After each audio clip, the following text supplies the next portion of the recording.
Hey guys, it's me again. Just a really brief rant today. Um, just reading that verse, about the not forsaking the assembling of ourselves together, as some people do.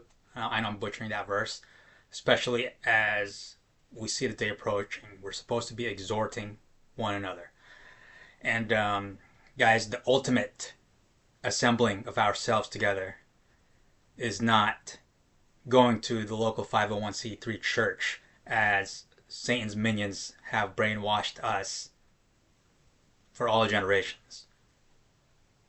The ultimate assembling of ourselves together is the rapture.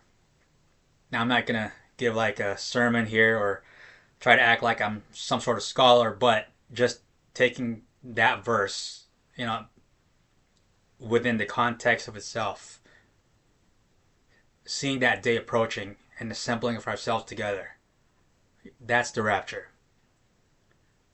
And I know that prophecy is kind of hidden in plain sight, and there's this thing that people like to say, a dual fulfillment of scripture and all that. But I truly believe that's referring to the rapture.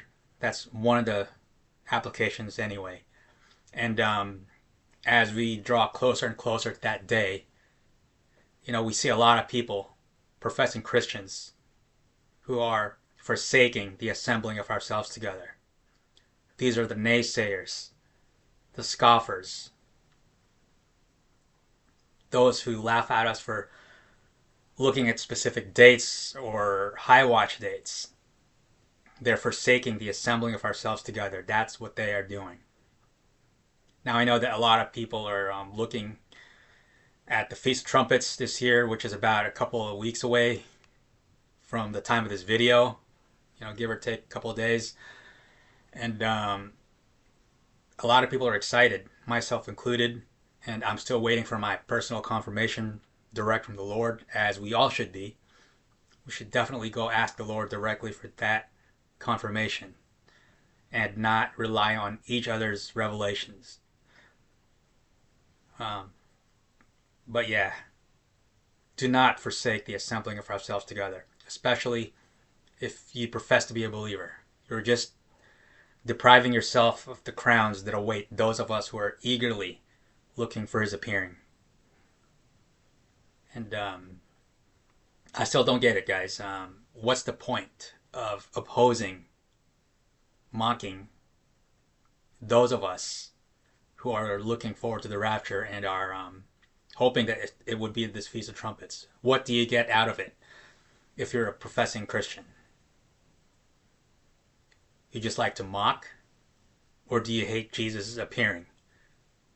Look into your heart, make sure you're truly saved. I've been talking about the Rapture Police for many videos now. I'm talking about these people, Christian leaders, pastors, just professing Christians, who, whenever they see those of us who are really looking for the rapture, when we get excited about something, they're very fast to rebuke us and tell us that there's nothing to see here. Don't get your hopes up. I mean, what did they get out of this? They're not only the Rapture Police, but it seems like they're the feelings police also.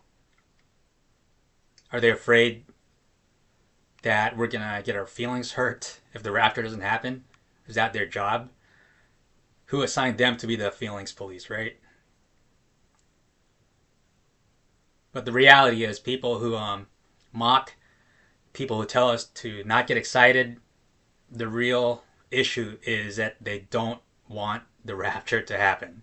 And it bugs the heck out of them when they see people full of hope for the rapture, because they don't want it to happen. And it's like they almost believe it themselves that, you know what, this actually might be it. And they can't stand that thought. And these are the same people who claim that nobody knows the day and the hour is talking about the rapture. It is not. That's kind of like their security blanket. Because if nobody knows the day and the hour, then it could be 1,000 years from now, right? But anyway, guys, keep looking up. We are very close. I'm really hoping it's going to be in a couple weeks. We'll see what happens. the Lord is good no matter what. We need to keep just hounding the Lord for that confirmation. And as I've said in the past many times, I don't care if I get that confirmation just an hour before that trumpet sounds. It'll be the most glorious hour of my existence. And keep looking up, guys. We are very close. I'm saying the same thing over and over again because I'm excited, kind of anxious. I know we're not supposed to be anxious for anything, but we're just supposed to pray, and that's what we should all do. Keep praying, guys. Keep praying that it'll be it this time. I've been watching attentively for 4 years, around 4 years now, some even longer. But I know these past 4 years have been different from the generations before. There's something different about this generation.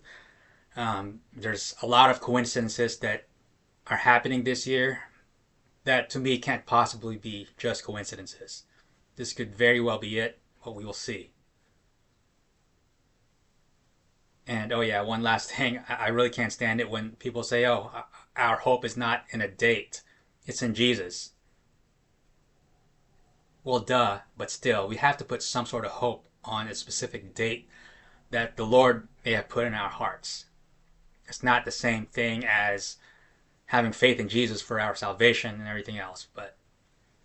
And as I've been saying for a long time now, guys, if you're not getting disappointed when high watch dates pass and the rapture didn't happen, then you're not really watching. If you're not despairing for the rapture, then you're not really watching. Because the true definition of watching is despairing. Those two are inseparable. But keep looking up, guys. It's right around the corner. Thank you guys for watching. I'll see you guys next time, and hopefully there won't be a next time.